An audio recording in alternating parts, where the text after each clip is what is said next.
প্রাণী যে মানে না মশার কামড়ে ঘুম আসে না মা আমি বন্দি কারাগারে আমি বন্দি কারাগারে আছি গুমা বিপদে বাইরের আলো চোখে পড়ি না মা আমি বন্দি কারাগারে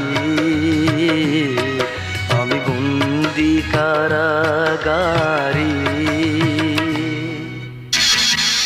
কোন সাহসে তুমি জমিদারের গায়ে হাত তুলেছ? কেন তুমি তার